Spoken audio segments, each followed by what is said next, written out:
Hello, good evening, everyone. My name is Brad Gottschall. I am the Lower Paxton Township Manager. And in brief fashion, I'm going to give a brief summary of tonight's meeting before we begin, particularly for the benefit of those who may be watching at home. So tonight is one of the rare occasions in which we have a joint meeting between the Lower Paxton Township Authority and the Lower Paxton Township Board of Supervisors. They will meet in joint session tonight, and the agenda is set up as so. So both boards begin by hearing a presentation by HRG on the joint pollution reduction plan with CRW and Susquehanna Township. Next, the Authority Board will take action on the 2020 Stormwater Fund budget. After this, the Authority will take action on Resolutions 19-21-1 through 19-21-13, declaring various takings for the stormwater conveyance improvements within BC 5B mini basin. The Authority Board will then hear an update from the engineer before heading into sanitary sewer fund business, acting on the 2020 sanitary sewer budget. Next, the Board will take action on a dedication of sanitary sewer infrastructure for Autumn Oaks Phases 2 and 3 before receiving numerous operational and administrative updates from staff and our engineer. Under the Board of Supervisors portion of the meeting, the Board will take action on the appointment of Kurt Mekis as alternate to the Planning Commission, filling a vacancy left with the ascension of Mrs. Bloom as a full member of that board. Second, the board will consider action on Resolution 19-28, approving of a liquor license transfer from the Borough of Hummelstown. Under agenda items 2C and 2D, the board will take action on 2 pay applications and a change order for the township paving project and drainage improvement projects. Next, the board will consider action on Resolution 19-30, amending the township fee structure for fiscal year 2020. Lastly, under business, the board will take action on Resolution 19-32, authorizing the execution of an agreement with ROC Leasing LLC. Finally, the board will act on improvement guarantees and the payment of township and authority bills. And at this point, we're still waiting on a few members of the Authority and Board of Supervisors Board before we begin business. Thank you.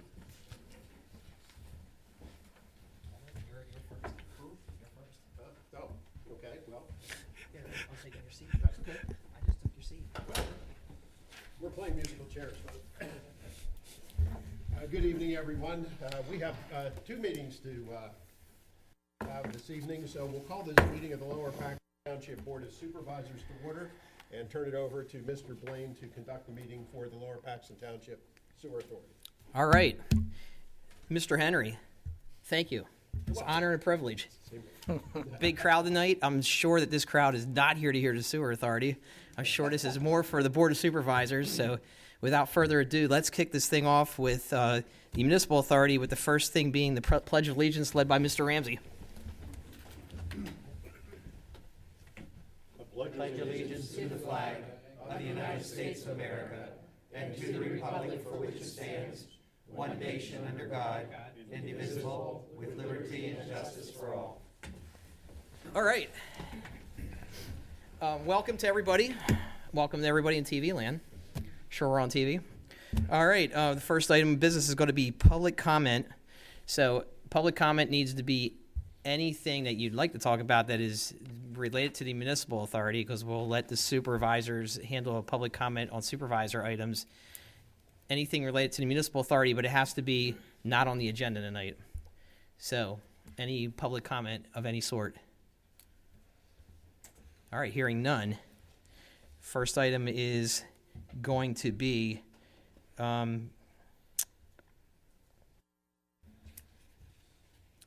I see a presentation of financial support for the township's 3 fire companies. That's but under township. Yes. So let's go to number 6, which is a presentation by HRG on the revised joint pollution control plan.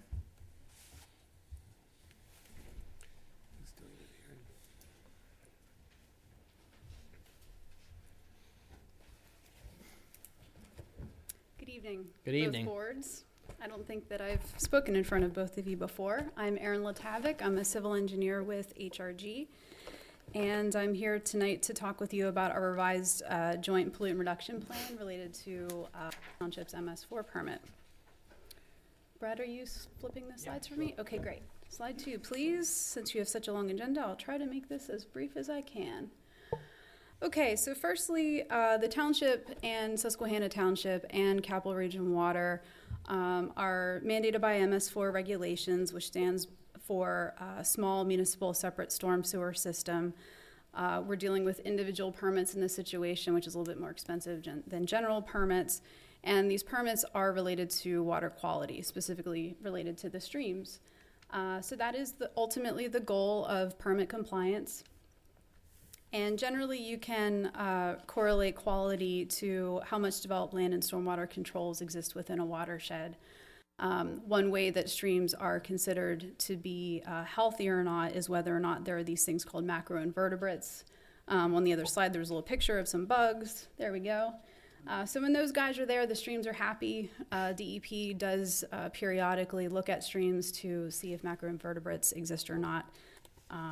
And in our watersheds within our 3 municipalities here, we do have some impairments.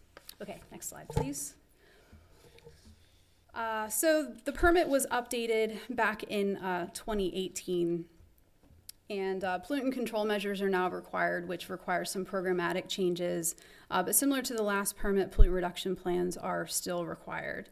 Back in 2017, I was in front of you helping out presenting our last joint pollutant reduction plan. It was reviewed by DEP. We received some comments this year. We're revising the plan now based on their comments.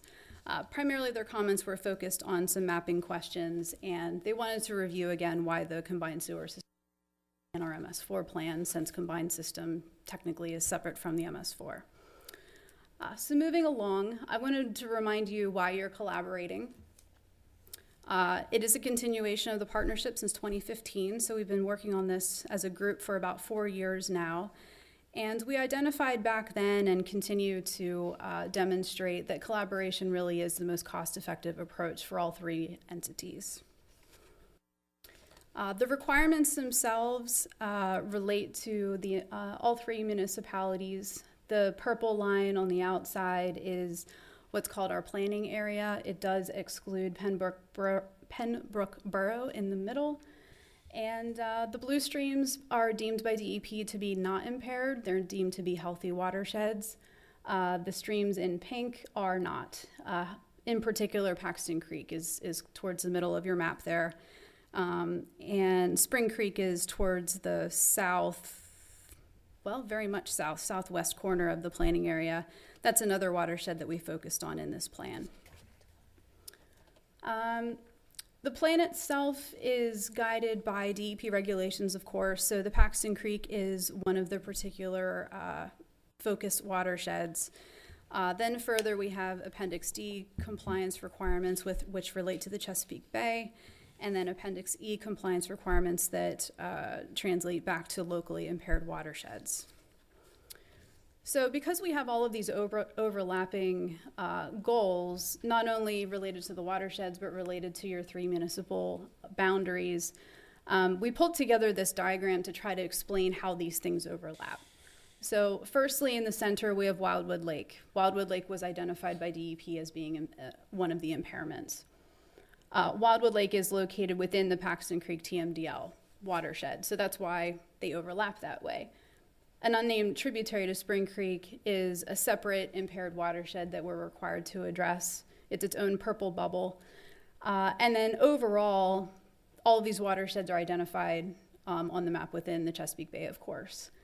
Overlapping a lot of these watersheds is CRW's combined sewer system. And because of their whole water philosophy to dealing with the sanitary and stormwater regulations, it made sense to include them in the integrated plan, especially with respect to the benefit to all of these overlapping requirements.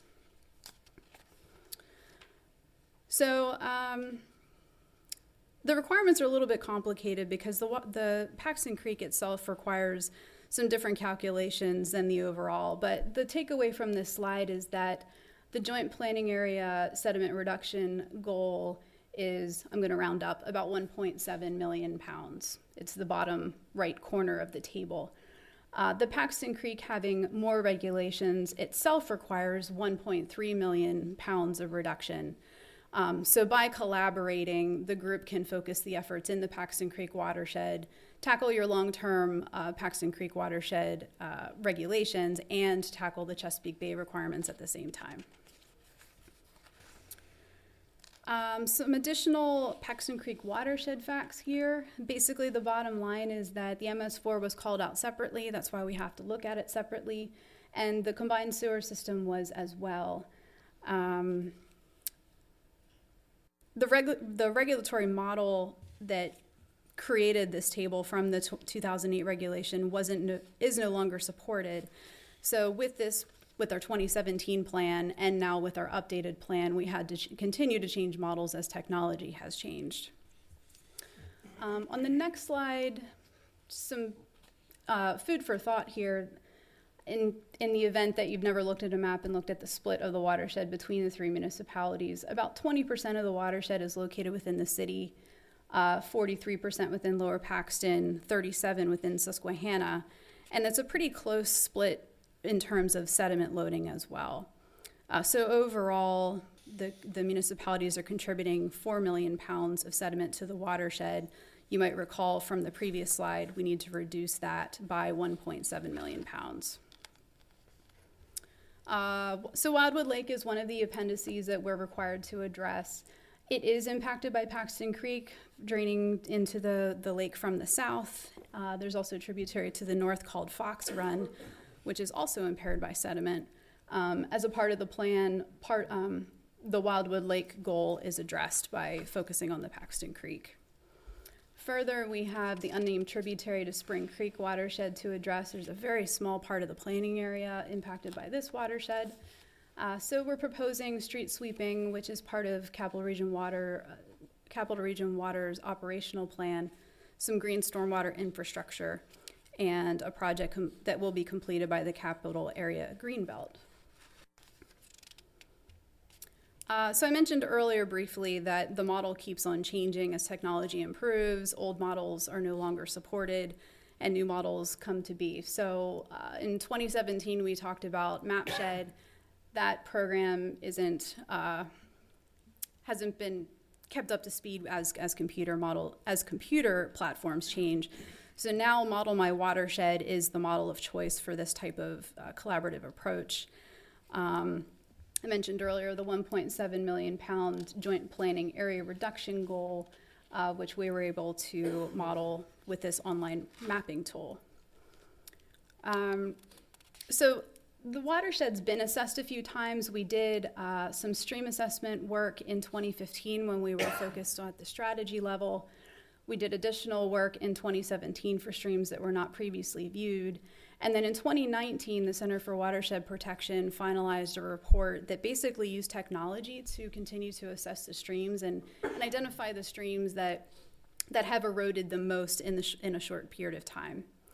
So with this plan, because we had the opportunity to update the project list since work has been done to implement the plan, candidate project selection continued, and we used again the prototypes that we had in the 2017 plan. The next sheet will remind you one of the prototypes. This is a location along Shut Mill Road, right next to one of Susquehanna Township's parks. This is an area that's nice and wide, so we have the opportunity to utilize floodplain restoration here as a restoration option. And on the next slide, you'll see in this scenario what the existing versus proposed conditions could look like. So in the existing condition, the stream is very channelized. It's why it looks orange and yellow. On the right-hand side, the orange and yellow is converted to blues and greens, which demonstrates less shear stress, which would then result in less stream erosion. This next slide gives you some examples of what floodplain restoration components could look like. Basically, the idea is to widen the channel and reinforce it where you need to. So with this plan, because we worked through some modeling strategies with DEP, we did not have to identify a significant amount of additional projects. What it gave us the opportunity to do was to move some projects that we're not sure we'll be able to actually complete within the 5-year required period, and instead swap in some projects that we have a better feel for success. So one is the Shutt Mill Road project, right also in the vicinity of Walker Mill Road. You might have seen the groundbreaking for Susquehanna Union Green recently in the news. There's a significant component of that project that we'll all benefit from. And then the new stream assessment methodology helped us identify Bradley Drive as a project location that makes some sense. Other than that, the rest of the projects remain the same. Land-based BMPs are included in the plan again as well. We do focus on streams because they give you the most amount of credit for the amount of expense, but sometimes detention basin retrofits make sense to do. This one is also located at Walker Mill Road in the vicinity of that other stream project I showed you. So we have the Walker Mill Road Basin retrofit, the CRW green infrastructure project, street sweeping, and some combined sewer reduction as a component of the land-based portion of the plan. So I mentioned earlier the goal is 1.7 million pounds per year. The project potential within the plan is over 3 million pounds. And the reason for that is because once the plan is approved and your 5-year window starts, the group is going to have 5 years to implement as many projects as it takes to get to 1.7 million pounds.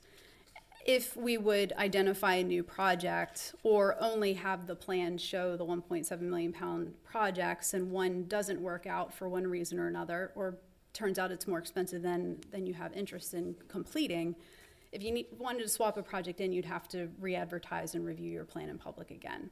So the idea here is have more than you need so that you have flexibility, gives you some ideas to apply for grant funding and other things, and also makes property owners aware that the streams within the watershed are a focus of the 3 communities, may give others ideas if they have some project ideas in mind that could benefit the group. So this schedule is an example schedule within the plan itself that would get the group to compliance.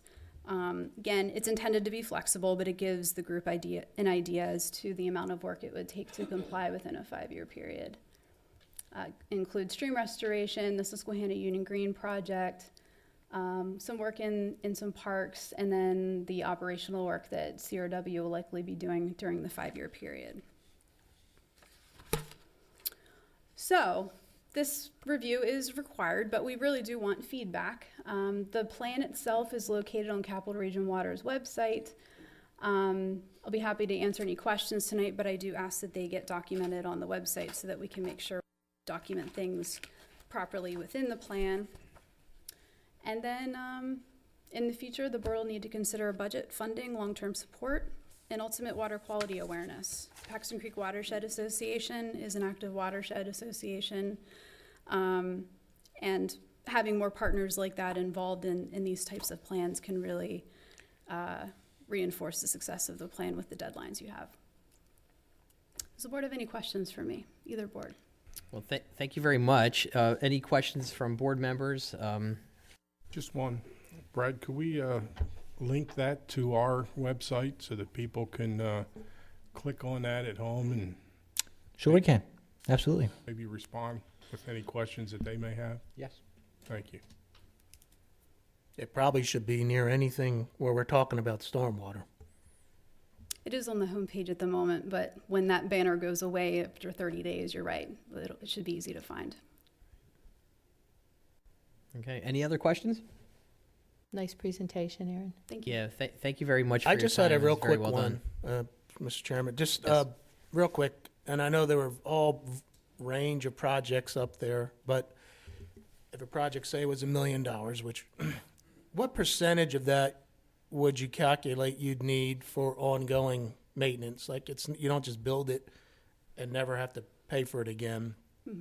What percentage should we calculate for all these projects within our township that, just in general, how much do you need for upkeep? And because the rains keep coming, Sure. there's going to be a lot of maintenance and upkeep and restoration. There could be. And I'm going to cop out and say it's going to depend on the project, of course. Right. But part of the reason why stream restoration is a focus is not only on the dollar per pound value of it, but eventually those areas are supposed to go back to nature, so to speak. And to the extent that they're already on public property, maintenance costs are anticipated to get lower because as they go back to nature, now you're not mowing as far into the stream edge any longer. But on the short term, there is maintenance to these things because some of the materials that you use are temporary until the plants and the trees and shrubs can take over. So that's why the volunteer groups like the Paxton Creek Watershed Association can be so helpful because they can help.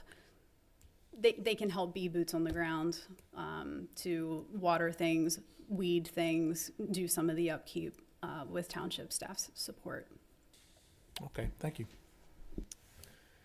Okay, thank you very much. Very well done.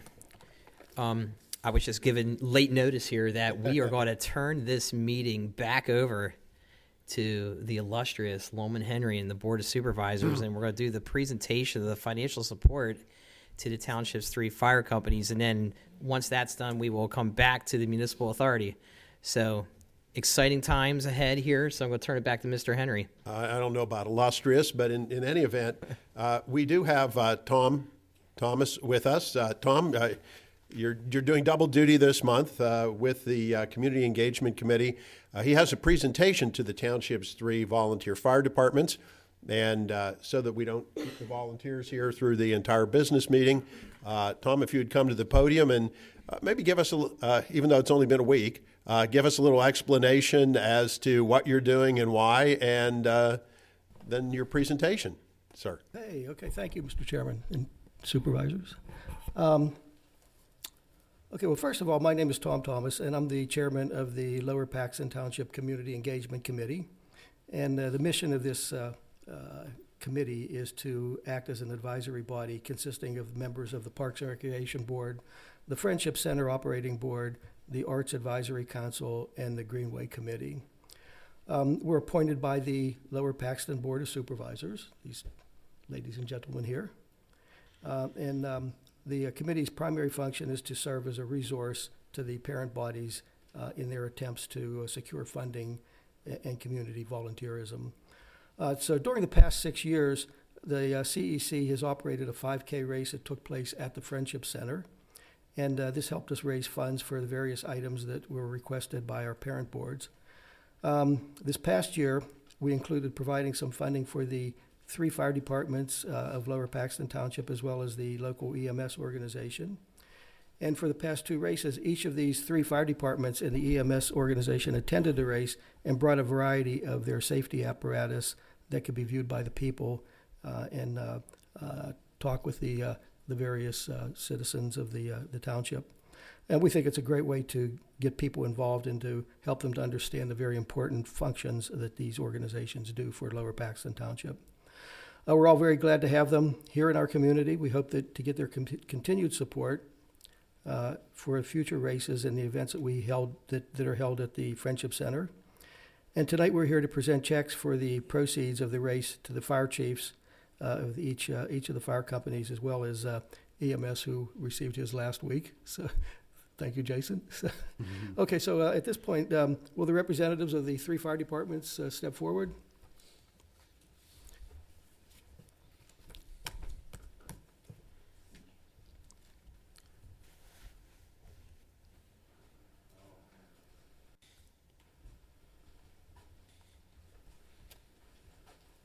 Okay. Glendale Park.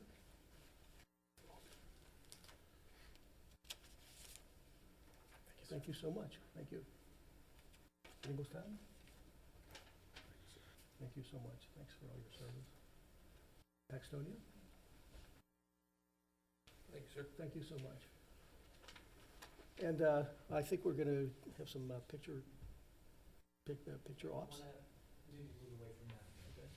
What do you want us to? And Jason, come on up. Wait for Jason. Jason wants You get another Jason check. in that picture.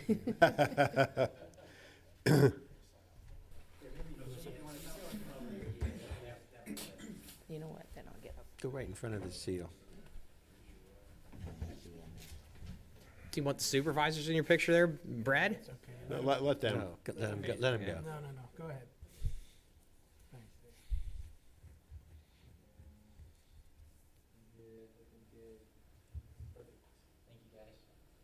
Congratulations. Yes, thank you.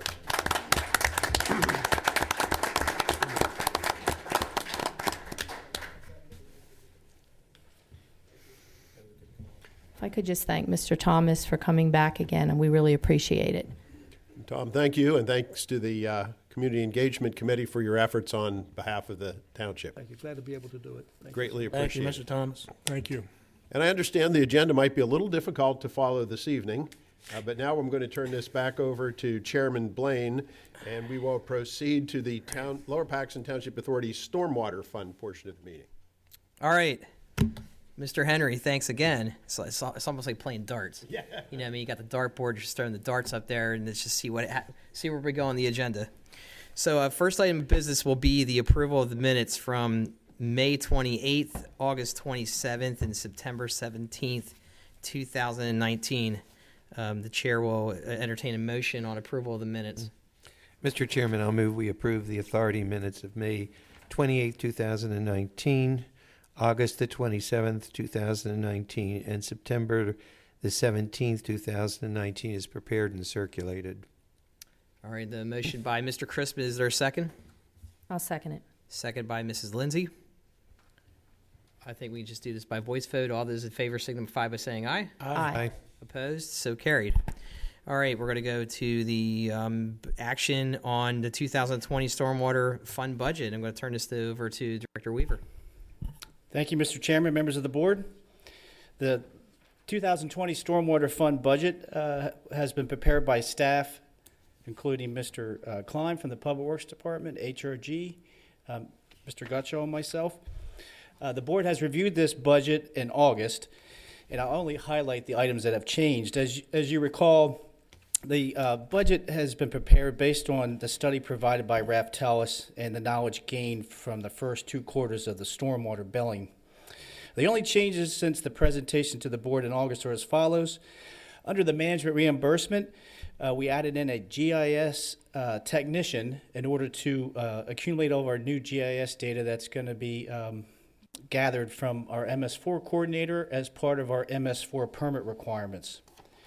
In addition, we got the new audit fees from the audit engagement that was approved by the township. The township auditor is the same for the township and the authority.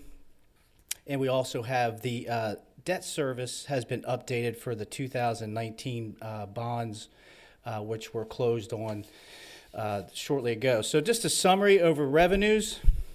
There has been no change since the August meeting. Total authority operating revenues for the Stormwater Fund is $4,134,806. And under expenses, I just highlighted the items that have changed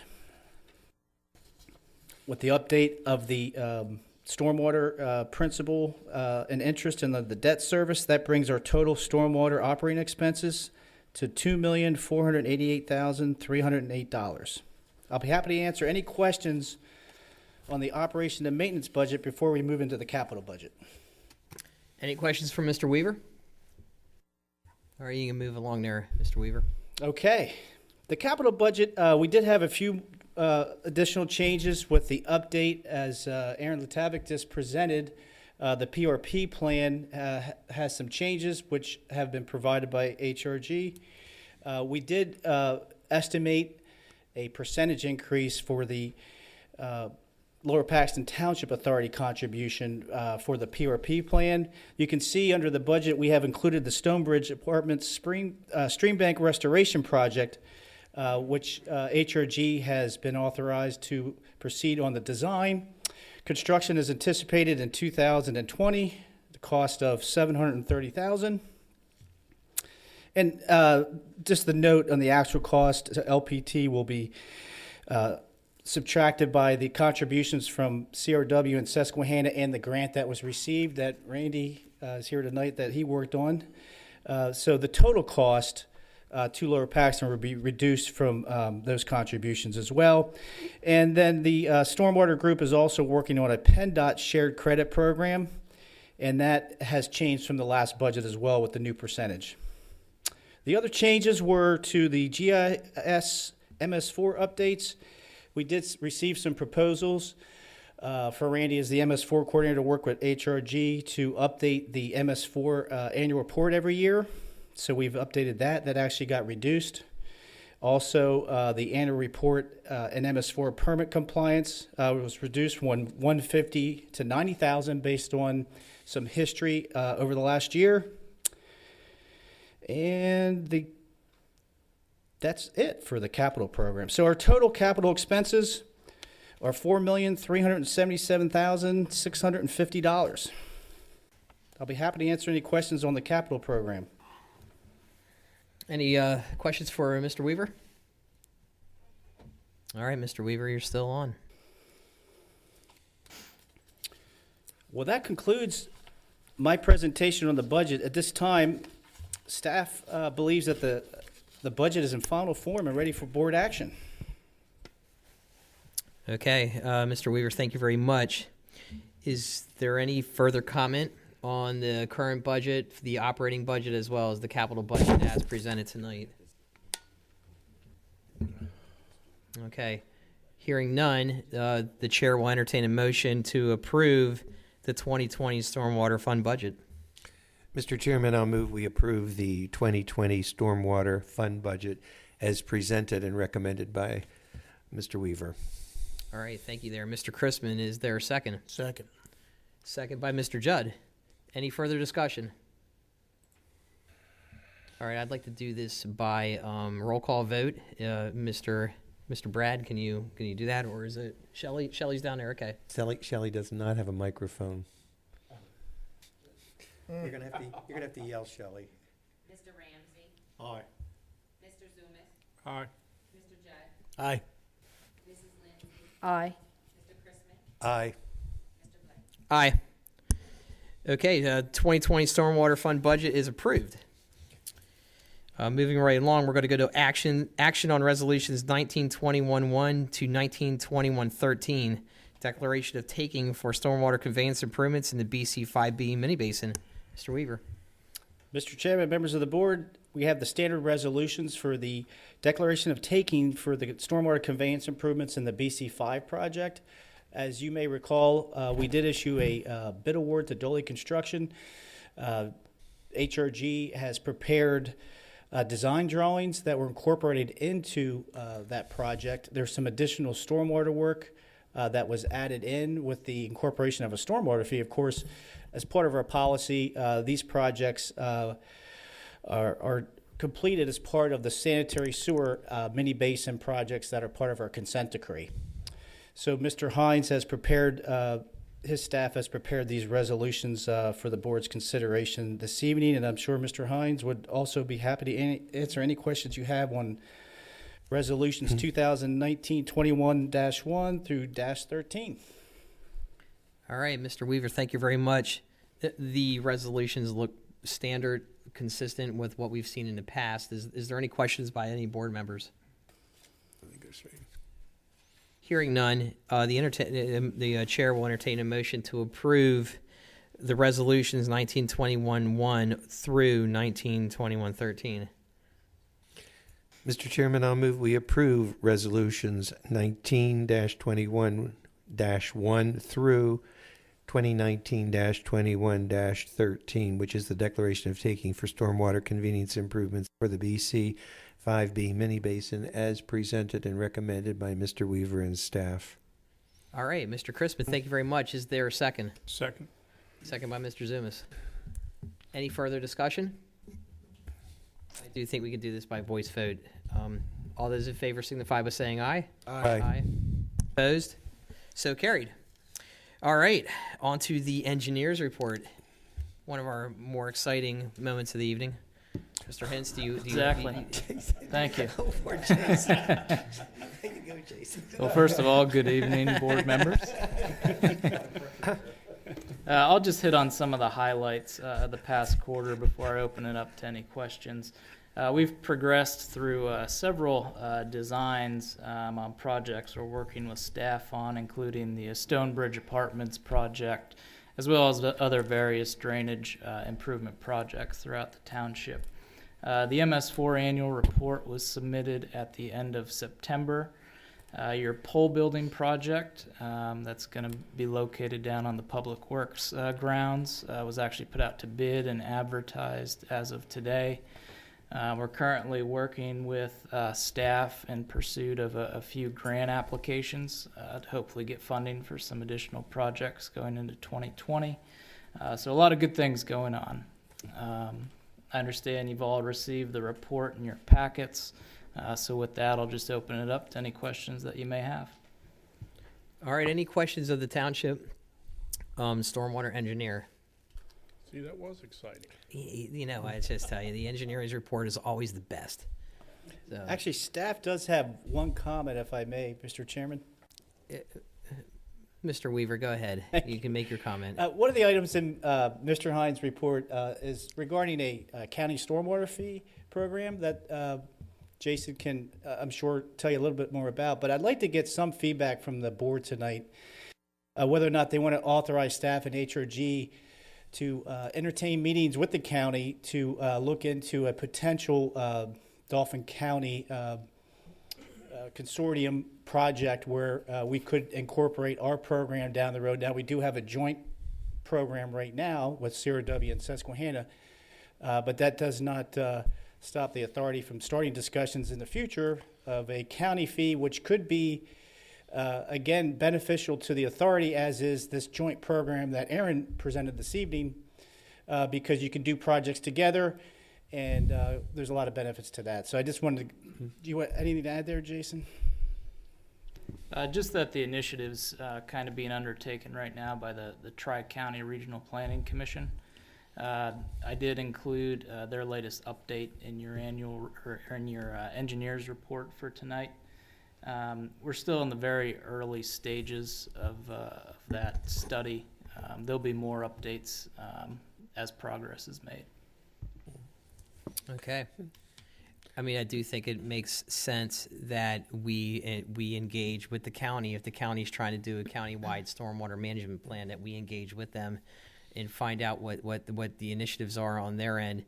I would think that if you combine a number of different municipalities together into that plan, there's the potential for some cost savings in regards to doing joint projects together, or maybe we come to the conclusion that maybe some projects that we're doing internally here in the township will not make a huge difference compared to another project somewhere else around the county. So to me, it makes sense that you would go ahead as staff and go meet with the county in their planning commission and see what see how this is going to work countywide. We could do Would that be agreed to by the rest of the members of the board? Just a question, Mr. Chairman. Yes, sir. Mr. Weaver, is this something we're initiating, or is the county initiated this and is asking us to come to the table along with the other municipalities? It's initiated by the Tri-County Planning Commission. Oh, Tri-County, okay. And are they waiting at this point in time for each of the municipalities to respond so that they can move forward? And are they going to move forward even if they don't have unanimity among the municipalities, but at least would have a majority? There's really nothing off the ground that I know of, Jason, yet. Just some I'm looking both ways because I don't know who's... Right. Jason attended the meeting, so I'll defer to him.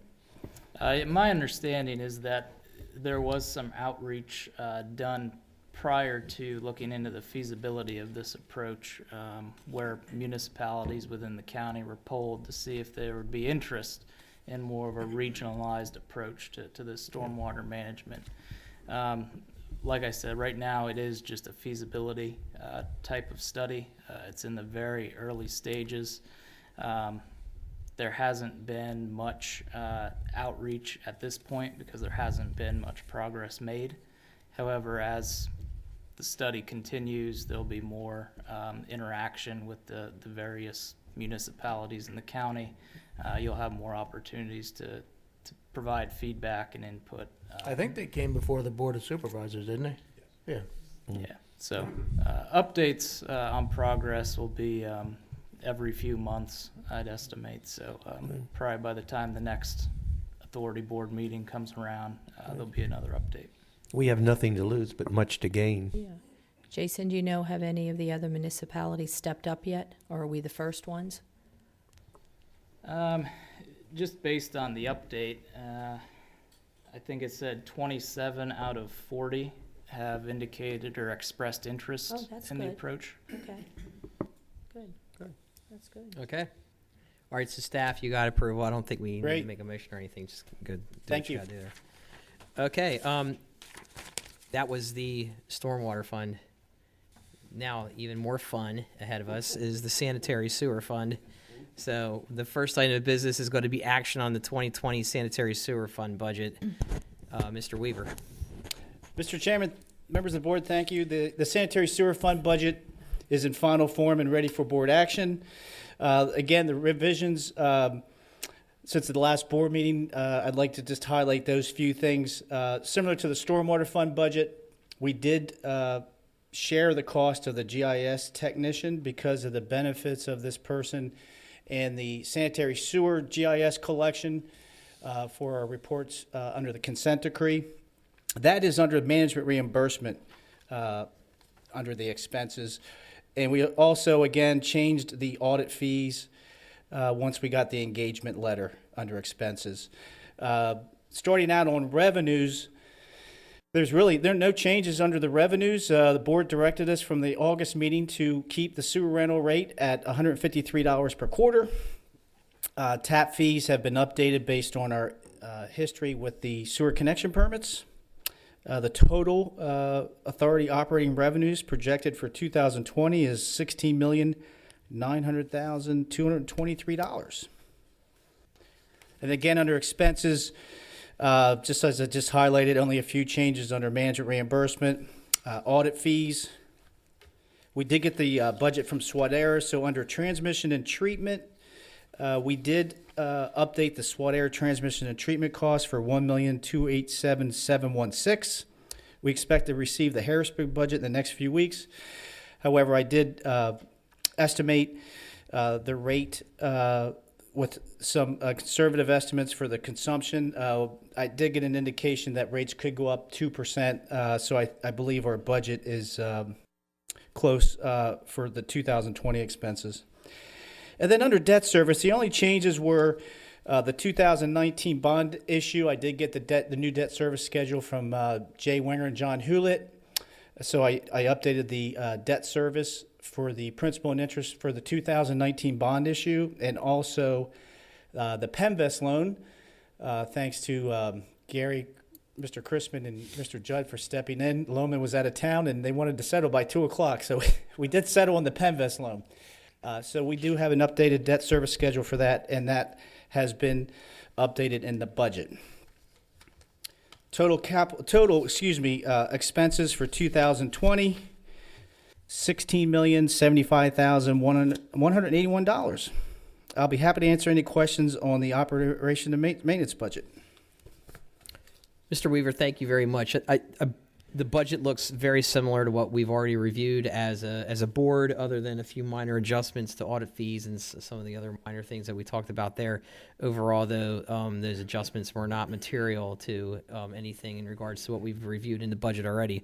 So is there any questions for Mr. Weaver with the budget at this point? Yeah, this one's straightforward. All right, hearing no questions, the chair will entertain a motion on the budget. Mr. Chairman, I'll move we approve the 2020 sanitary sewer fund budget as presented and recommended by Mr. Weaver. Mr. Chrisman, thank you. Mr. Chrisman has made a motion. Is there a second? Second by Mr. Judd.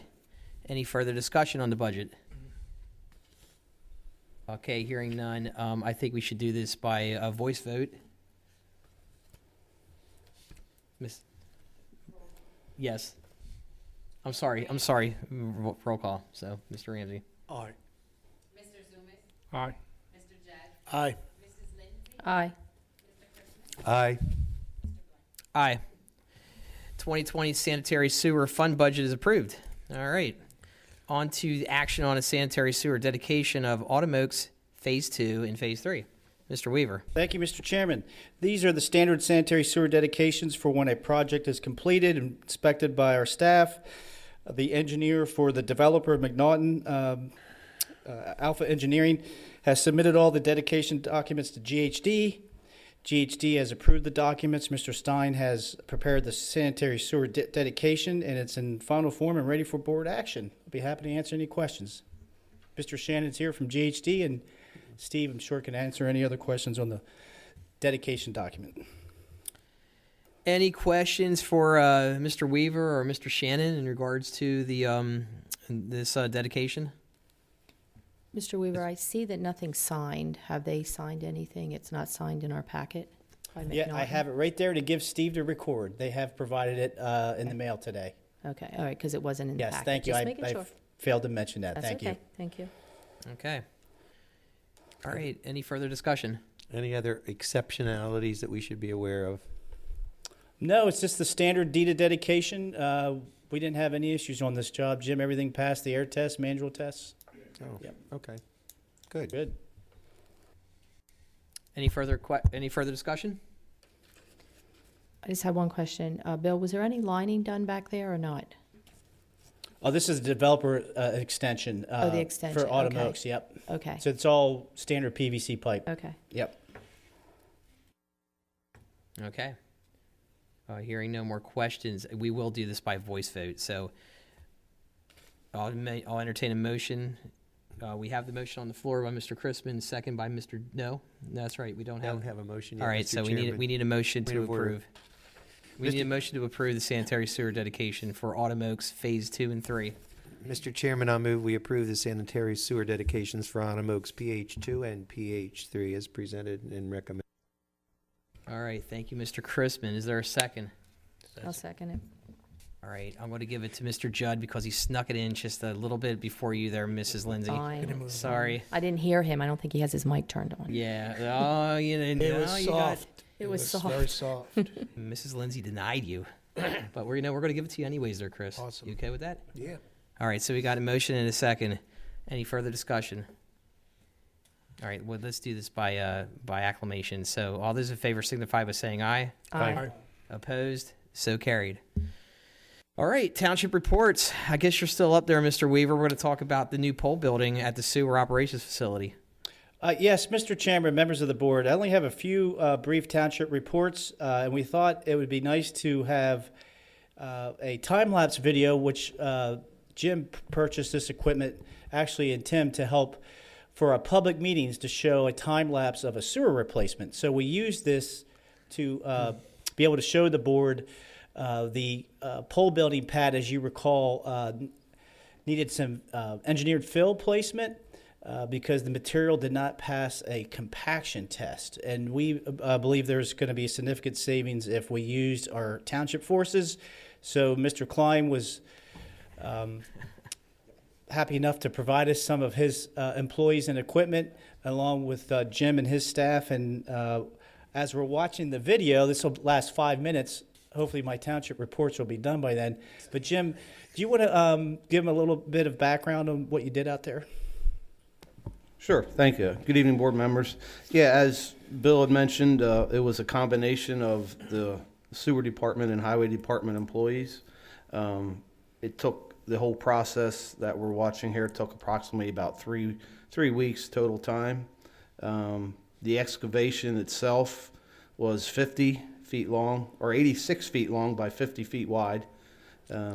We removed 1,762 cubic yards of fill material, and then we turned around then and placed the same amount of 2A modified back into the trench.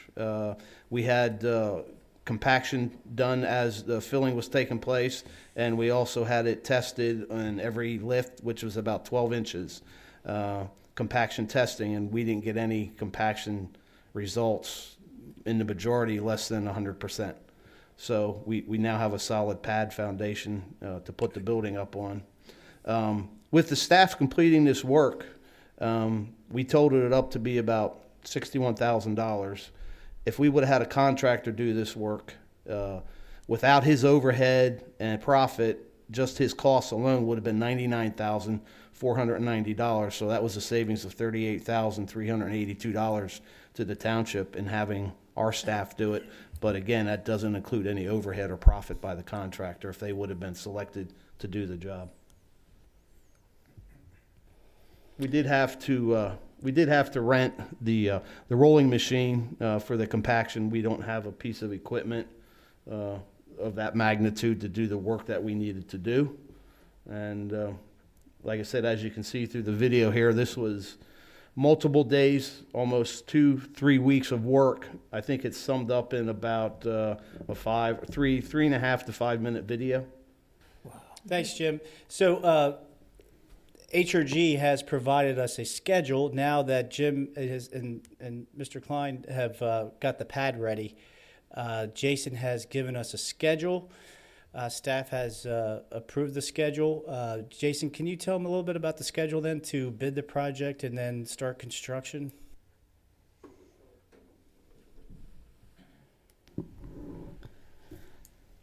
Yeah, so as I mentioned, the project was actually advertised today and put out to bid for the contractors to view. Our bid opening is scheduled for December 12th, which will be just ahead of the December 17th supervisors meeting. So the hope is that we can have a contractor identified and make an award at that meeting. The timeline that we gave the contractor to construct the building runs through middle of April to the beginning of May.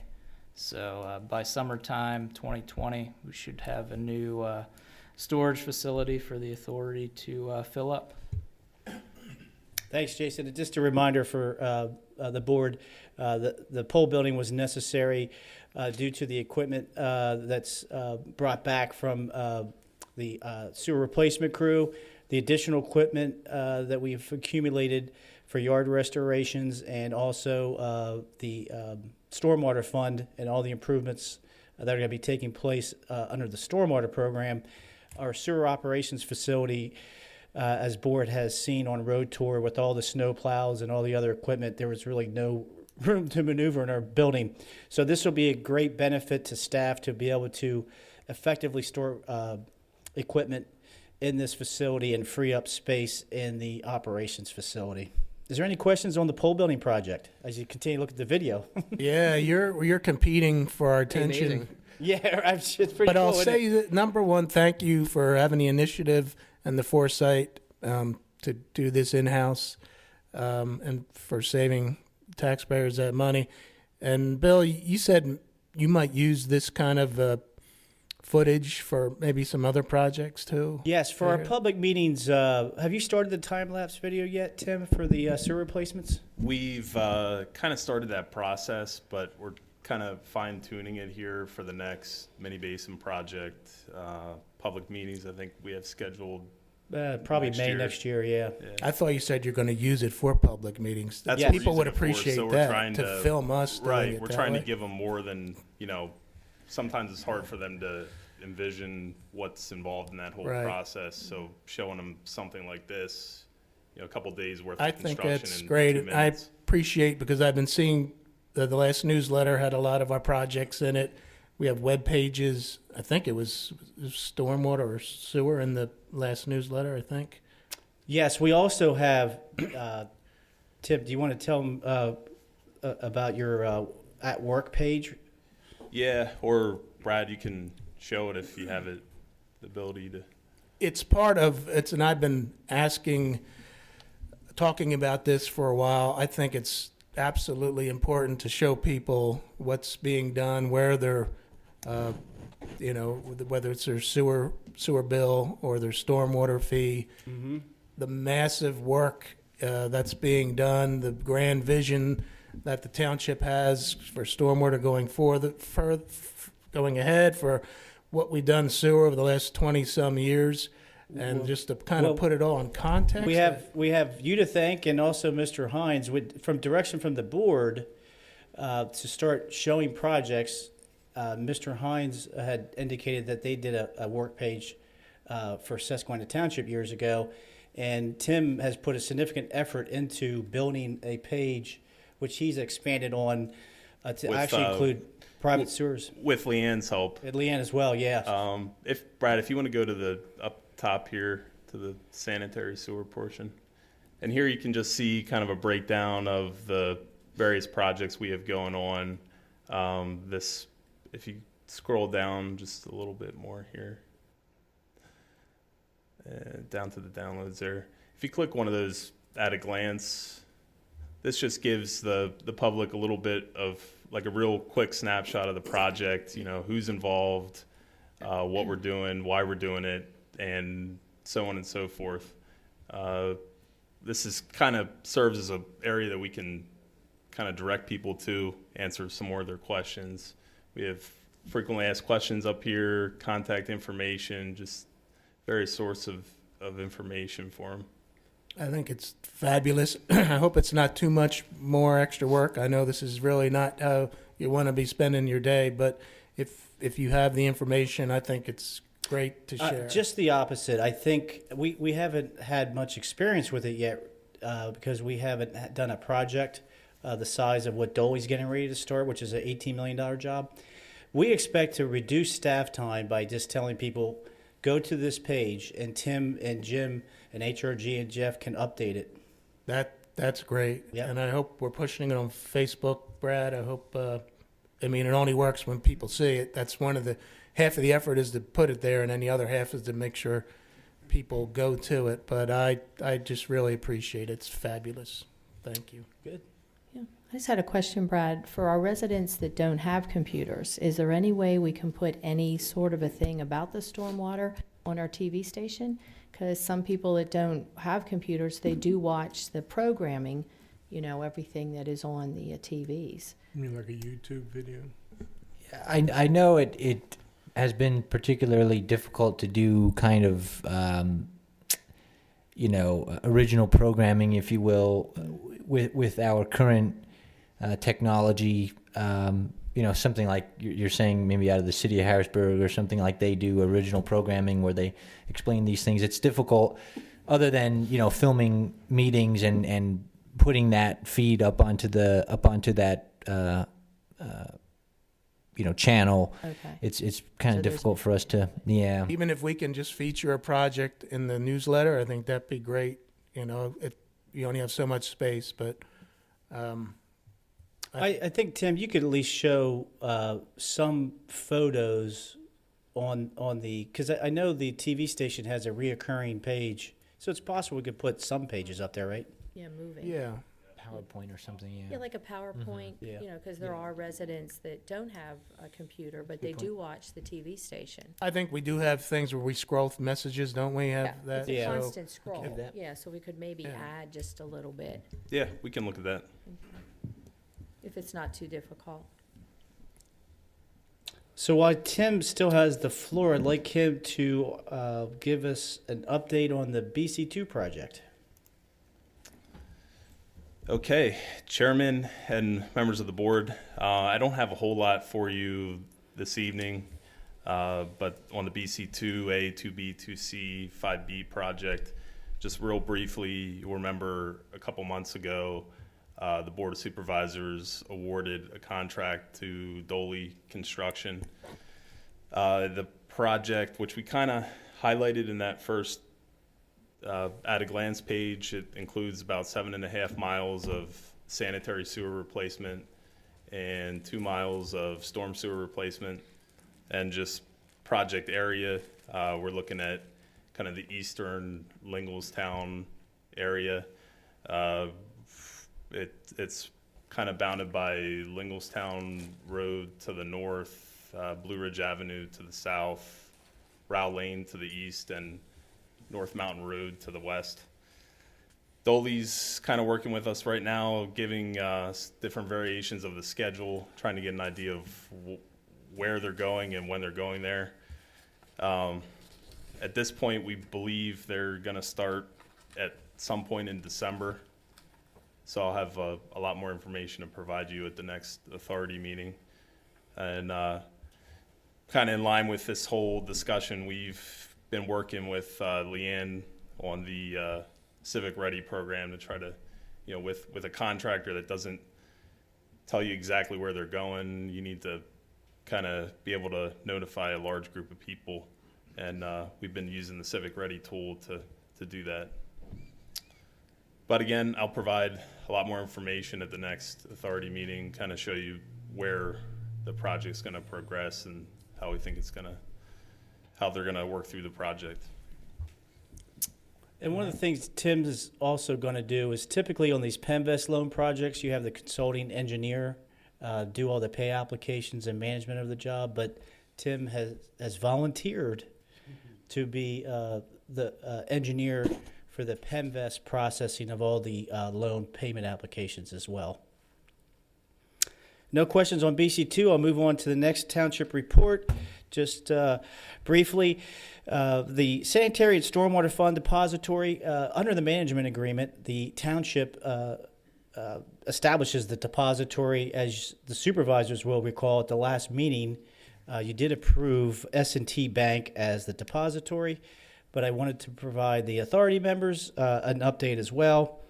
Just a little history here. We switched from Metro Bank quite some time ago to PNC Bank. One of the reasons we went with PNC Bank is when I was looking at automating our sewer billing processing, believe it or not, 10 to 15 years ago, PNC was the only one I found that could do a cash letter deposit, which is supposed to speed up your processing, which we effectively did. Unfortunately, over time, PNC's banking policies required us to have a $5 million minimum, and they also had this moving fee calculation to offset payments back to the authority. In effect, we weren't really making a good amount of money on our cash deposits. So Alicia and Brad and I got together and looked at a couple banks. Alicia did all the groundwork with Brad. My only question to Alicia was to make sure they could do the cash letter, that we could electronically send our deposits every day to the bank for the sanitary and storm deposits, which they did a test and they could do that. So the good news is, if you just look at the back pages of their report, the good news is if you look at their estimate off of just one monthly statement, and I apologize, I'll get to that page in a minute. So if you could go down to option one, oh, you're already there, sorry. Just in 1 month, we'll save with S&T $14,000. So when you take that out over 12 months, you're looking at making a potentially an extra $168,000 next year. So good news. So we're hoping that the authority members don't have any objections. If not, Why would we Yeah. object if we're making money? exactly. If there's- You said it's already approved by the Board of Supervisors, right? Right, it So- is. so, So under the yeah. management agreement, Alicia is ready to switch the accounts. We just want to make sure that the authority members don't have any issues with it. Not speaking for Mr. Ramsey, but I would assume that Mr. Ramsey feels the same way I do, and that is that's fine. All right, we're good. Yes. Great. So- I'll let Alicia know she can set up the signatories to start. Her goal was to start processing checks and deposits starting January 1st. And then just briefly, under the Paxton Creek sewer connection permits, we have Blue Ridge Village, which the board members are aware is a significant amount of commercial development, including apartments. And this has put a strain on our sewer connection allocations. It was always understood that we had 93 connections per year and that we're entitled to 10 additional connections for every mini basin that we complete. So it was never really necessary to send a letter to DEP, say, hey, we need more connections. When Blue Ridge came on board, I had to send a letter that I have in your packet requesting the additional 150 connections. Ironically, that letter came just in time for Blue Ridge Village to pick up 160 permits in one day for their apartments. That actually depleted all of our permits, but we had a prior ordinance that allows developers to anticipate permits up to 60 days. So in effect, Blue Ridge has depleted all the permits, but because we are going to get the same amount of permits, 240 plus permits starting January 1st, that as long as their applications are in process within that 60-day period, they can use their January 1st allocation. We limit that to 60 days. So that's all good news. Business is booming. So that's good for us because that's more revenue for the authority. Any questions on the permits? If not, I'll turn it over to Tim, and he can give you an update, which will conclude township reports on the PennDOT Nyes Road project. Well, I'm sure you're all familiar with the Nyes Road, Devonshire Heights Road intersection, the work that's progressing out there. We had some sanitary sewer that needed to be relocated in the intersection itself prior to the road being constructed or reconstructed. So that work's going on right now.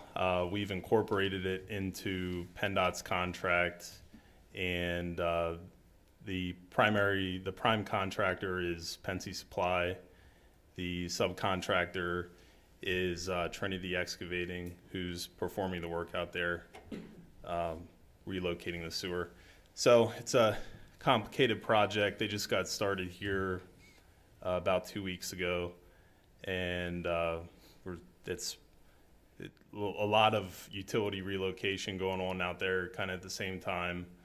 But we've been kind of doing our best to, make the public aware of different issues. It's the one thing to note is that they don't actually plan on closing Nyes Road until March of 2020. So until that point, kind of between now and that point, you'll see continued relocation work and lane restrictions, but shouldn't be any prolonged road closures if all goes well. And I just have one further comment on top of Tim's comments there is just as a reminder to the board and the public that this is not a Lower Paxton Township Authority project. It is a PennDOT project. So if there's any issues with traffic control or any type of work that's going on, our staff is instructed to notify PennDOT that they could have some kind of issue on Nyes Road. So our staff is not allowed to direct traffic control or any parts of the project. We're just there to observe the sewer work, which is incorporated, with that job. So I just wanted to point that out. If there's no other questions, that concludes our township reports. I do have one question about that. So I assume that PennDOT has notified all the core stakeholders, being like, for instance, I'm thinking about Central Dauphin School District and the amount of buses that run up and down Nyes Road, especially during bus route times in the morning and the afternoon, because that seems like that's a significant amount of work for the school district to have to reroute buses if that intersection's closed in March. Right. So Tim or Kevin could probably tell you more, but Tim and Kevin and I attended a pre-construction meeting, and they had all the stakeholders there to go over that. Okay. And I can't recall. I was going to say, actually months prior to this point in time, the PennDOT had given the township actually, and it was provided to the board members in your packet a while ago, what the detour would be. And the township had distributed that to all of our departments, public safety, all stakeholders locally. And PennDOT also had asked that information be transmitted to the school district and any other public safety official. So everyone has had ample notice and has provided comment to that as well. Yeah, when they were here talking about that, we had a representative. I thought they said that was going to be closed June, July, and August because of the schools. So did they move it up then to March? Because they said it would be closed for 3 months because they had to bring the road up like 3 feet.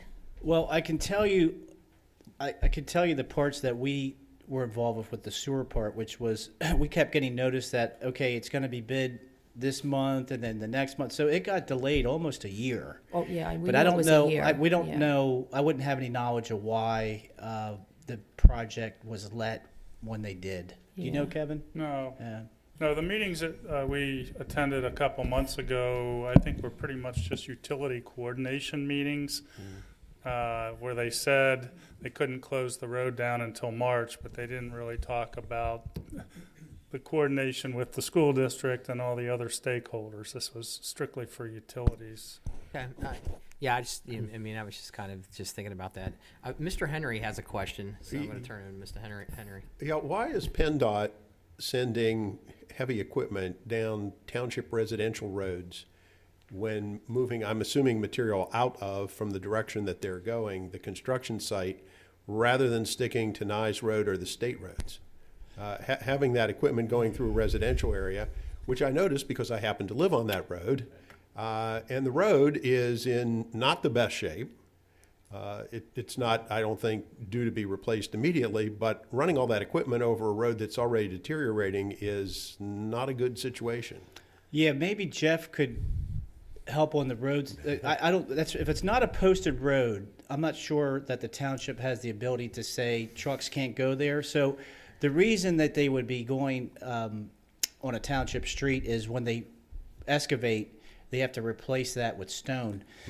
So the spoils have to go somewhere. So I'm assuming there's multiple utility contractors. All the utilities, gas, electric, water, all have to move their stuff out of the way so they can raise the road, improve the stormwater collection system, and realign Nye and Devonshire. So Jeff, do we have any posted roads in the township for truck? The township does not. Okay. The only posted one I know of is 39, which of course isn't us. I'll have to defer to Tim here as far as, you were involved with the actual detour, right, Tim?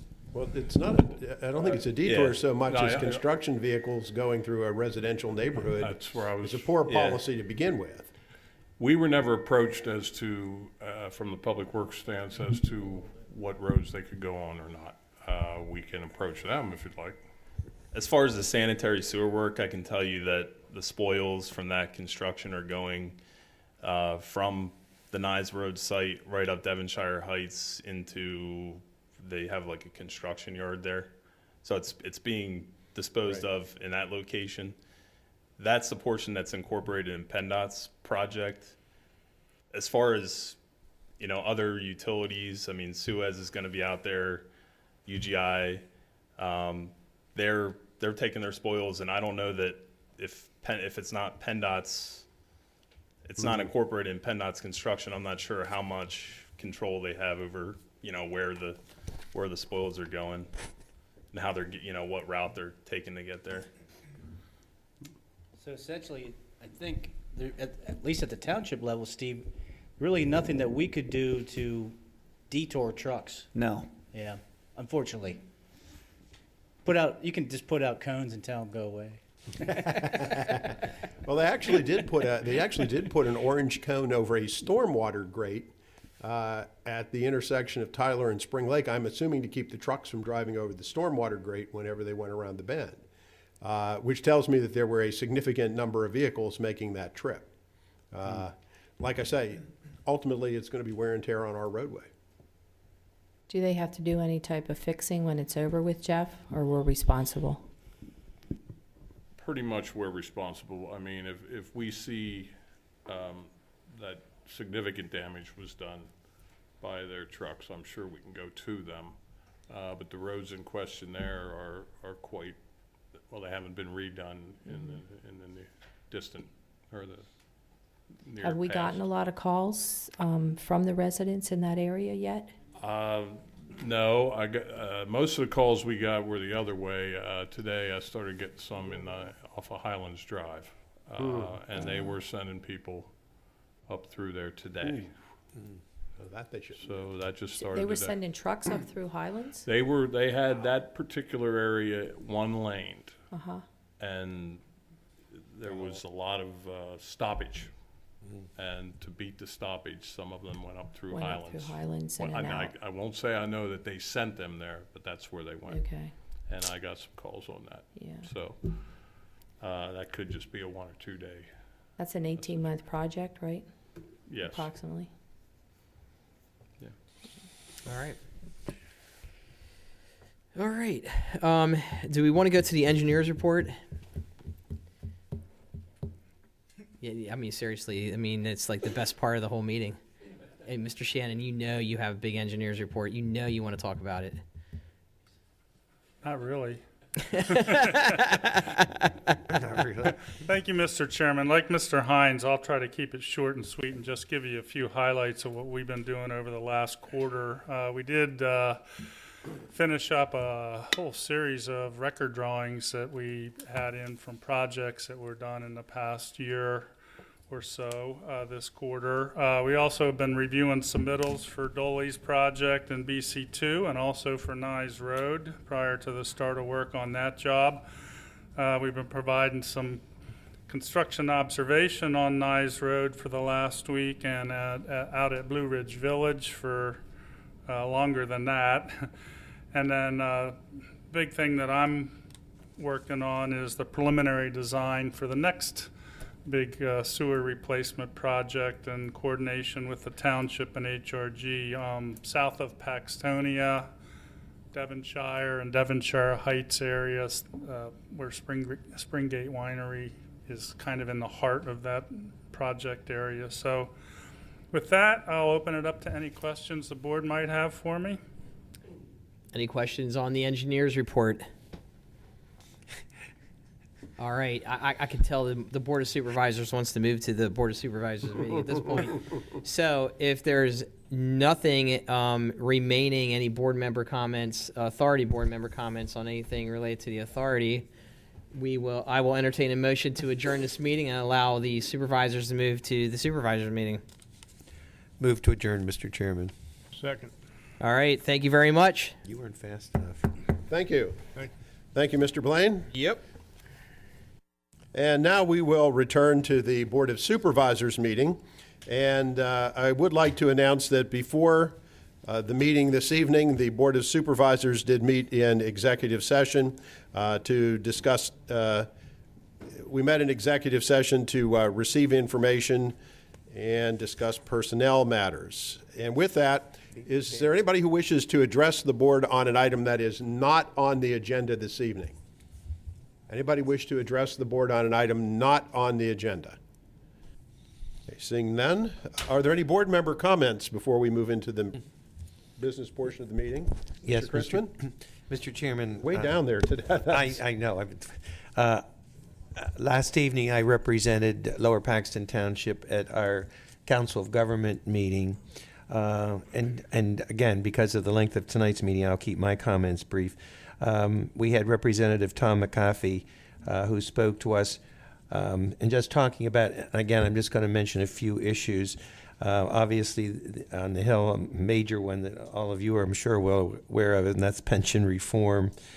Discussion about 3 Mile Island and the use of radar. And I'm sure that Mr. Grzyba is well aware of this one, whether in fact, and it has nothing, it has to do more with the safety issue, but is predominantly being pushed by those communities and municipalities that are out in the, I'll say, I don't like to say, in the interior areas that are less populated than some of our major metropolitan areas. I think that's probably the best way.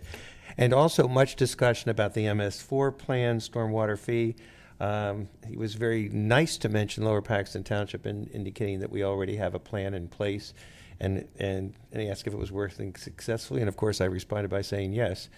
So I think that was real important. But another major issue that was shared with us by one of the retiring commissioners of Cumberland County that he's been involved with, that the now federal government is taking under consideration the I-81 corridor for 100 miles through South Central area.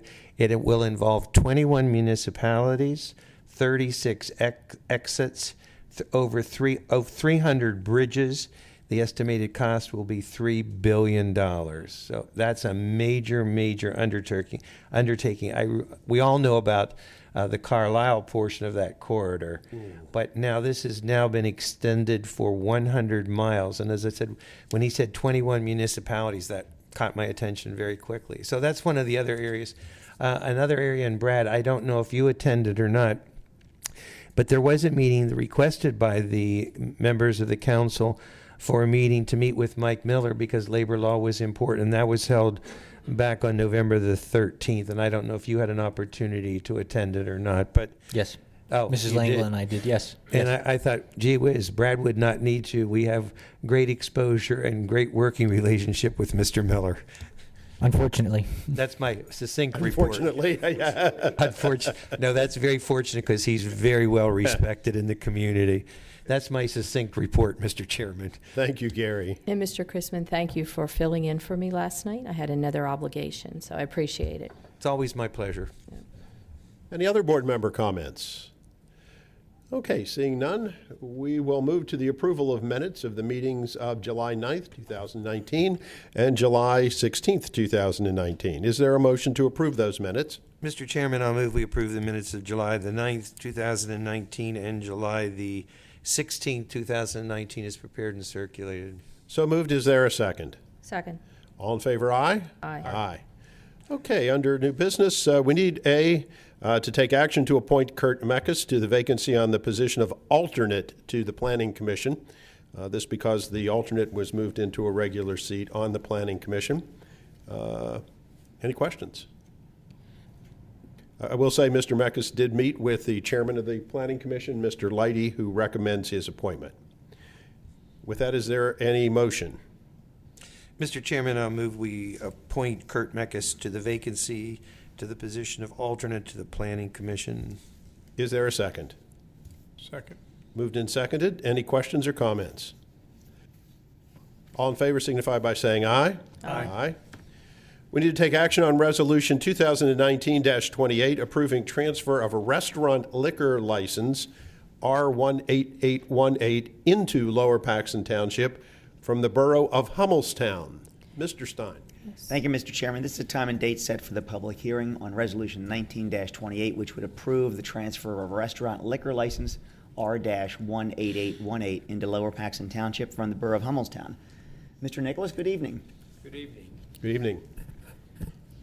May it please the chairman, Chairman Henry, and the members of this honorable Board of Supervisors.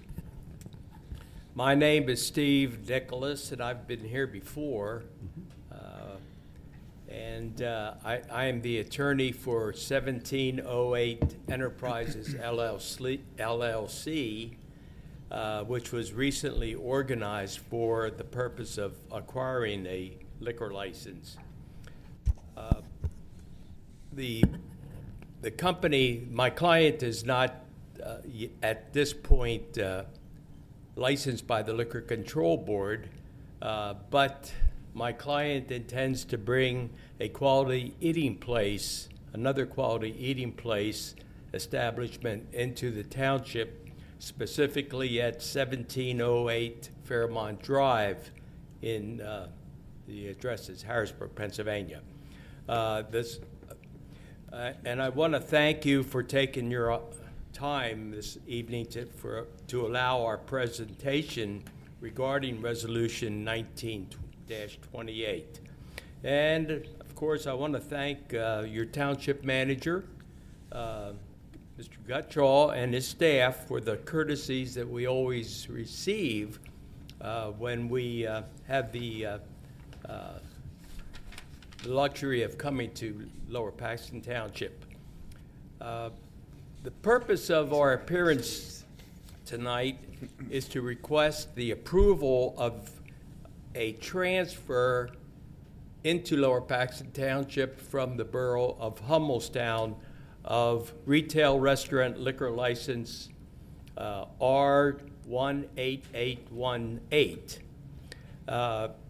The license is currently in safekeeping, and my client is not connected other than a buy-sell agreement with the current licensee.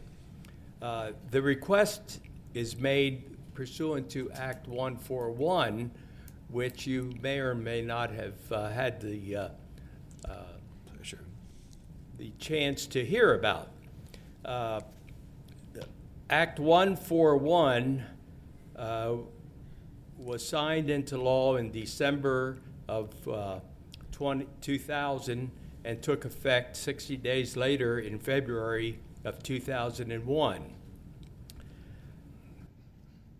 The act requires at least one public hearing, which is the purpose of tonight's request to appear before you. And to really understand the liquor code, you have to understand what happened. Prohibition began with the adoption of the 18th Amendment on January 16, 1919, and it ended with the adoption of the 21st Amendment on December 5, 1933. The liquor code then, after Prohibition, was adopted by our state legislature and signed into law. And the liquor code established a quota system. And we are living today under a quota system that was established in 1936 or so. And it governs how many licenses a municipality can receive under the law. Now, Act 141 amended that procedure, but when first enacted in the 1930s, I guess I wasn't even born by then, but it permitted one license for every 1,000 inhabitants in the municipality. Now, I grew up in the city of Harrisburg, and back at that time, the population was considered to be at 97,000 inhabitants. So that means that the city of Harrisburg is entitled to 96 or 97 liquor licenses. Doing my research into Lower Paxton Township, I couldn't find any population figures for the township back in 1936 or 35 or 36, but I think it was pretty sparse. Now I believe the township, Lower Paxton Township, may be the most populous municipality in Dauphin County.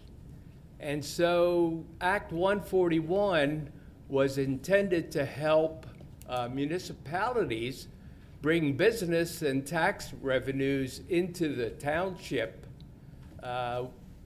through a restaurant operation. And so that's what we're looking at this time. Now, the Act 1, the quota law, which again is based on populations back in the 1930s, has been amended 2 times. The first amendment said, well, instead of having one license for every 1,000 people, you can only have one license for every 2,000 people. So that actually restricted the number of licensees. And under the liquor code, if a license was issued to the Lower Paxton Township, the city of Harrisburg, it had to stay within the township or the city. Act 141 then was enacted in year 2000. And what Act 141 did, it said that it further reduced the number of licenses we could have available, okay? And populations are growing. Populations are growing. And Act 141 said you can only have one license for every 3,000 inhabitants. And that's what we're living with today. However, Act 141 also said you can now move a license from this municipality to another municipality within the same county. And that's what we're here tonight to request your approval to do.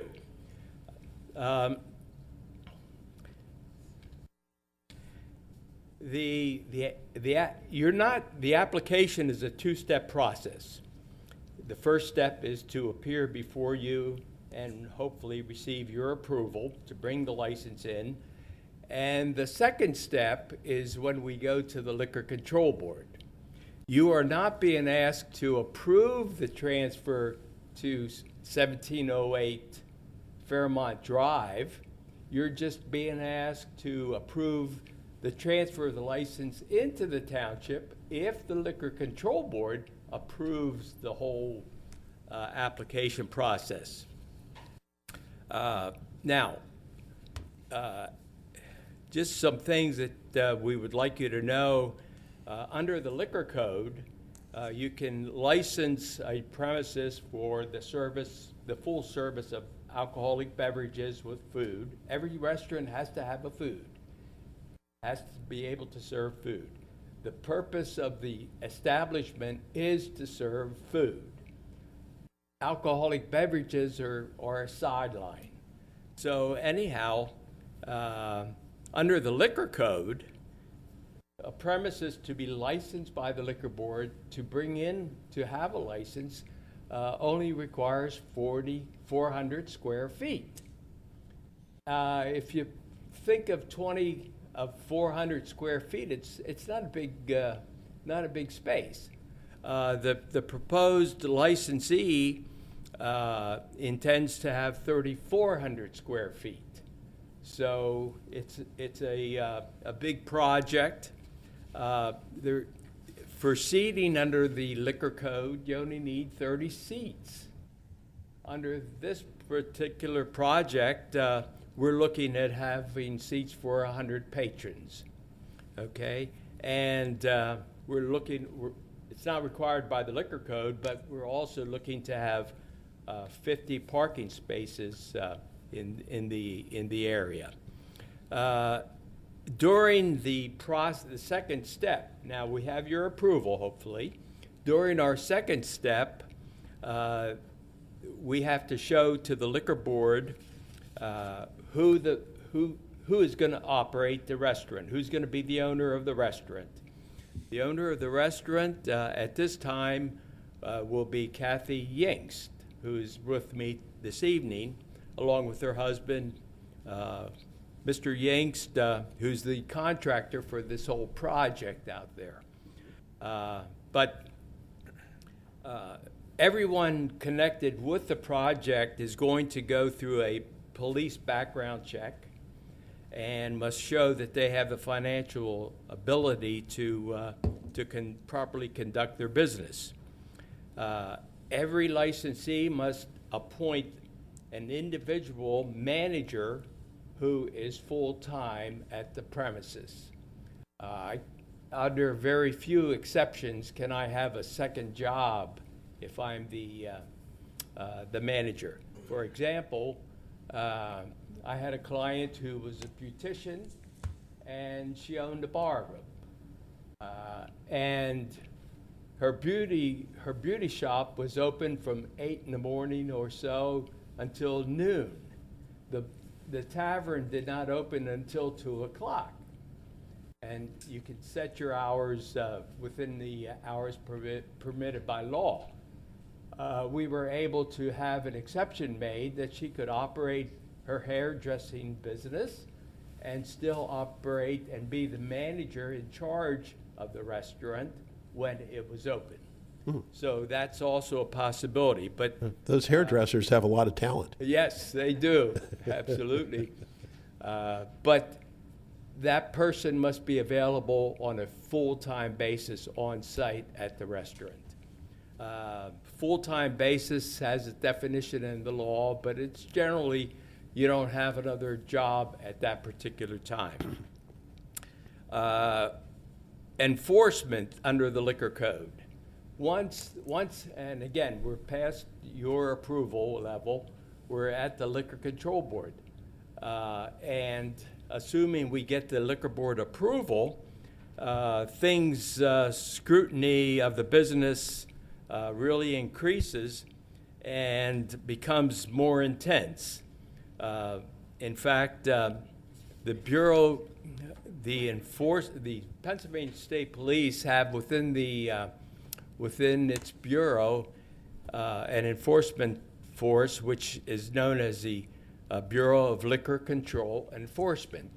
Their sole purpose in life is to continue to allow me to make a living, because they will go into restaurants and they will find that that you did something wrong. I served somebody I shouldn't have served.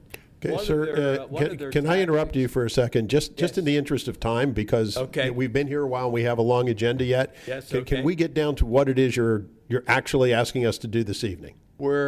Chairman, we're asking you just to approve the ability, by your action, to bring the license from Hummelstown Borough to Lower Paxton Township Borough, and then thereafter, we have to get the approval of the liquor board. Are there, well, actually, Steve should be running the, Yes, thank you the for- hearing. My microphone died, so I have to borrow Mr. Christmas. Oh, gee.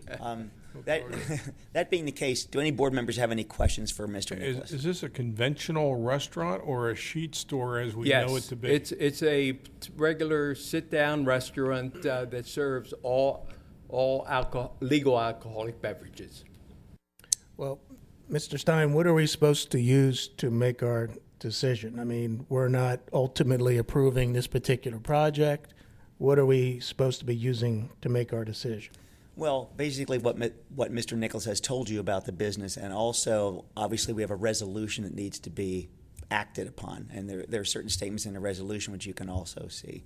But really, the only issue is it okay for them to transfer into Lower Paxton the license? If, in Subject to fact, liquor a board license is approval. issued to them by the Liquor Control Board. So technically, it's a license coming into the township that can go anywhere at some point? It can go anywhere in the township, certainly. It cannot be moved for 5 years after it opens for business. Right. All we're approving is the transfer from that from Middletown or Hummelstown municipality to Lower Paxton, period. What happens if the Liquor Control Board rules against it? Oh, then it doesn't come in. What happens to the license? That's correct. It just doesn't come in. Okay. It stays in. Is it currently with the Liquor Control Board, the license? And during the process at the liquor board, you may be familiar with this license.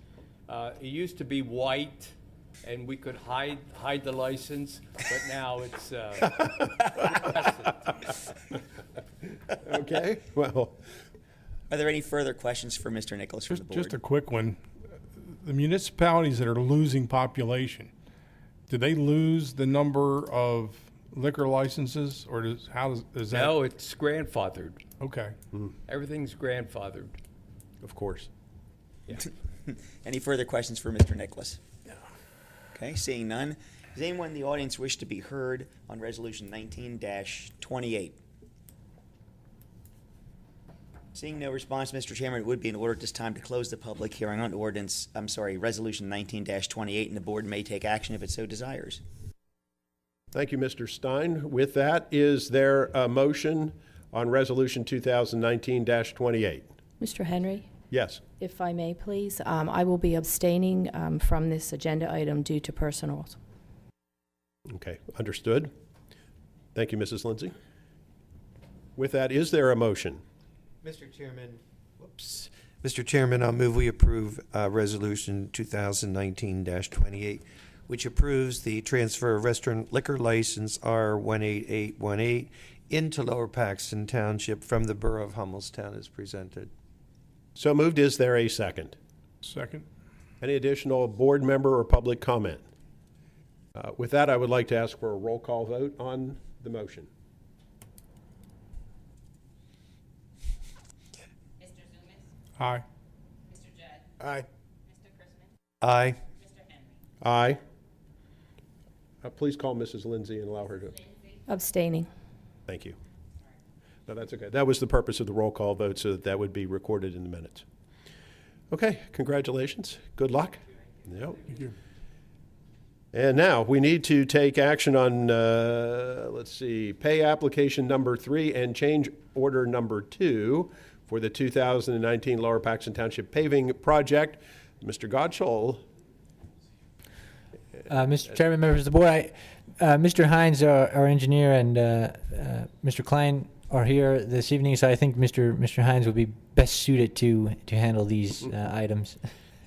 busy night, Mr. Hines.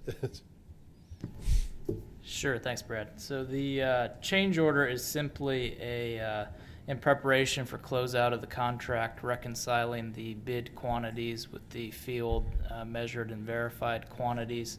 The application for payment will be the second to last application that comes before you. All that's remaining are the values of some punch list items that were identified on the final inspection for the project. Those will be completed in the spring due to the growing season being over for this season. Okay.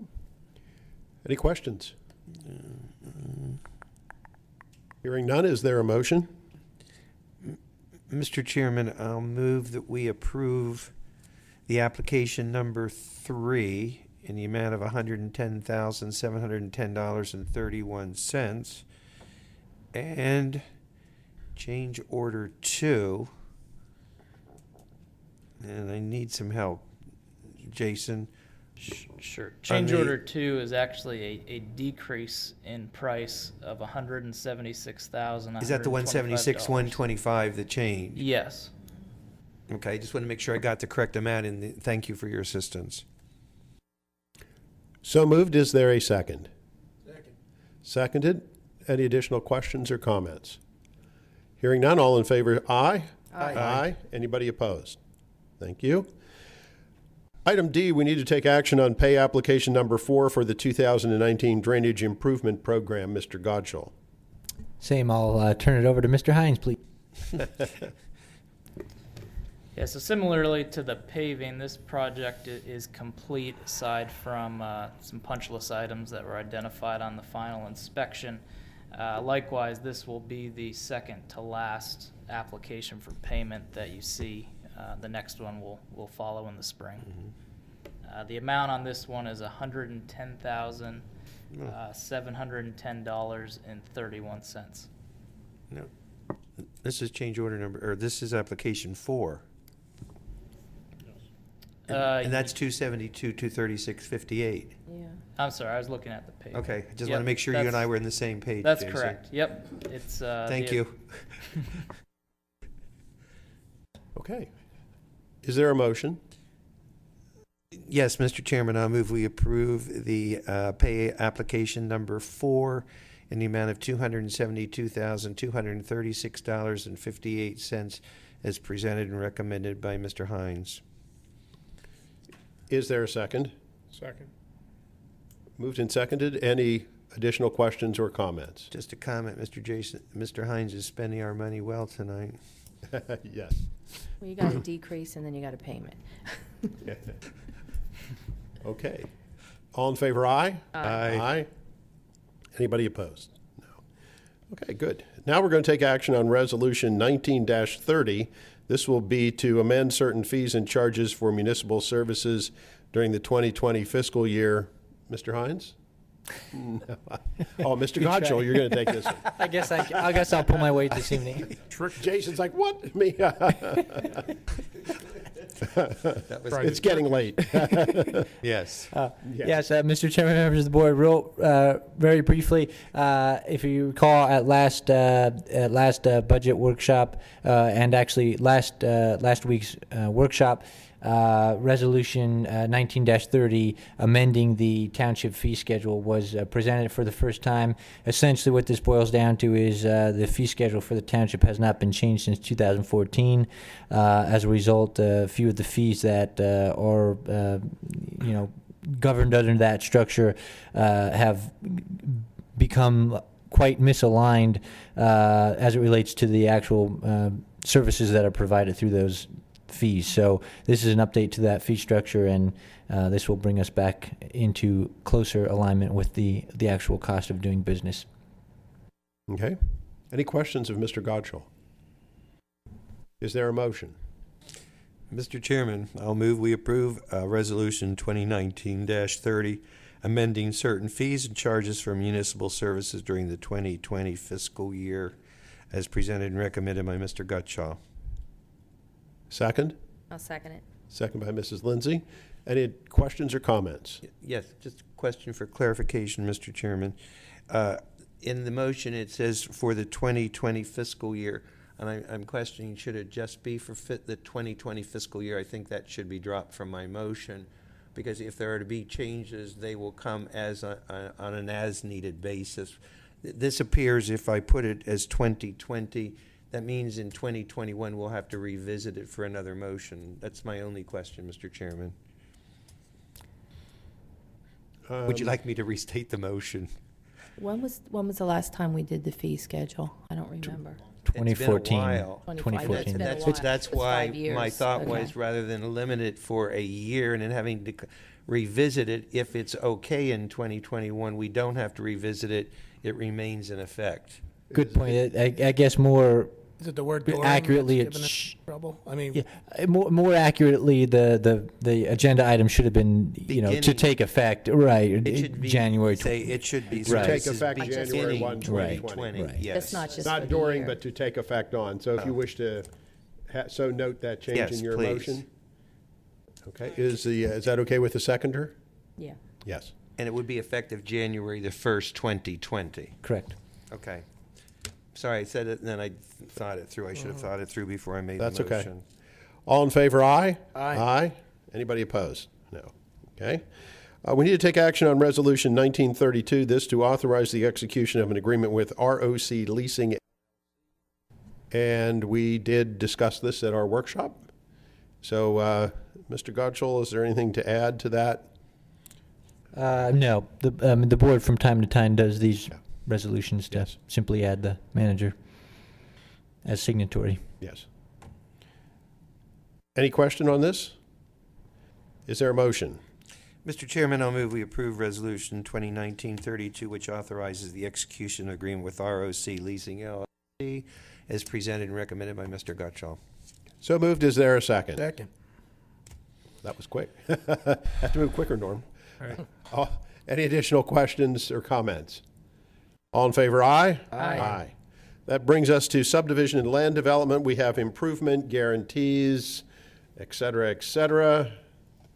Those would be one. Just one, a reduction. Seems pretty straightforward. Thank you. Move approval, Mr. Chairman. Thank you, gentlemen. So moved for approval. Is there a second? Second. Moved and seconded. All in favor, aye? Aye. Aye. With that, we now need to move to payment of bills for Lower Paxton Township and the Lower Paxton Township Authority. Madam Treasurer. Yes, I make a motion that we pay the bills of Lower Paxton Township and Lower Paxton Township Authority. So moved. Is there a second? Second. Moved and seconded. All in favor, aye? Aye. Any additional announcements from members of the board or the manager? And a reminder that the next board meeting will be on Tuesday, December 3rd at 7 o'clock. It will be a business meeting right here in this room. And with that, we all wish you a very happy and blessed Thanksgiving holiday next week. Indeed. Is there a motion to adjourn? So moved. So moved. Is there a second? Second. All in favor, aye? Aye. Aye. Meeting adjourned.